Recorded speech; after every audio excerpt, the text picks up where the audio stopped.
Fadhasaba gobolka Sanaag, taliyaha qaybta booliiska ee gobolka iyo Cuqaasha waayeelkii waxgaradka degmada Garadagh uga mahad celiyey soo qabashada gacan ku dhiiglihii dilka ka geystay deegaanka Gumbura Xangeeyo oo ka tirsan gobolka Sanaag iyadoo sidoo kalena tacsi u diray ehelkii iyo qaraabadii uu ka baxay marxuumkii uu dilay gacan ku dhiiglahanu.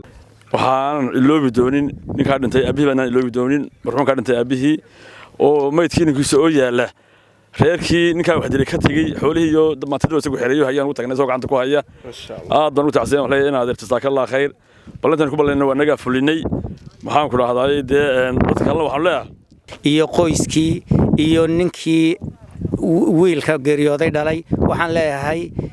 awil san ilaahay hasiyo samiriyaana Allah hasiyo dhamaana beel ahaan iyo gobolka Sanaag bara saabkii baa yimid taliye qaybeedkii baa yimid waayeelkii waxgaradkii aanu halka kula kulanayna rag wanaagsan bay ahaayeen ilaahay wanaajiyay waanu arrinkaas si fiican bay meyd bay laba casho dul joogeen annagayna sugayeen markii aanu nidhi aasta waa aasanayna baa sidii baan anana ku soo raacda galay bushaarada kalena sida ay bara saabka iyo taliye qaybeedkuba u sheegay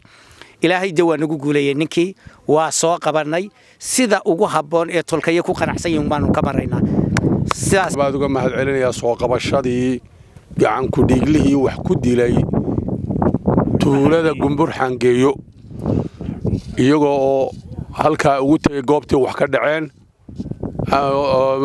ku gaaray ninkii halka ku geeriyooday u tacsiideeyay yidhi annaga nolo aaso dhaqaaqii labaadna ay ku guuleysteen sida loo soo qaban lahaa gacan ku dhiiglaha oo ay gacanta u soo galiyeen ciidanka booliiska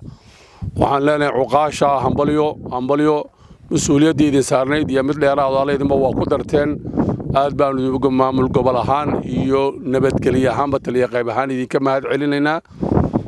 قعان هذا السنة أما دنبيلها دنبيها جيستنا وحكوش لها حبس جرا أذق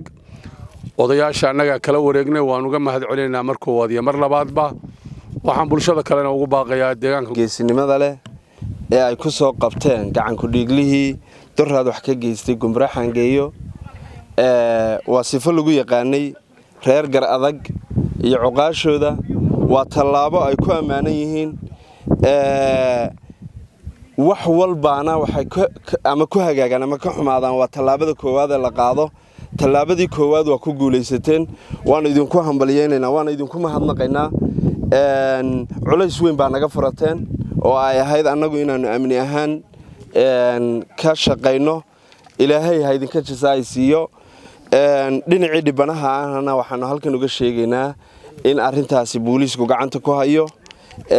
inay sida ku samraan oo waxa weeye ma dhinta waa alle ilaahay ha u naxariisto marxuumka dhintay wiil daayar buu ahaa ilaahay ha u naxariisto qoyskii maxaan ku raahdaa qaraabadana samir iyo iimaan baan u direynaa dhamaantayo Umar Sare warbaahinta qaranka Jamhuuriyadda Soomaaliland Garadagh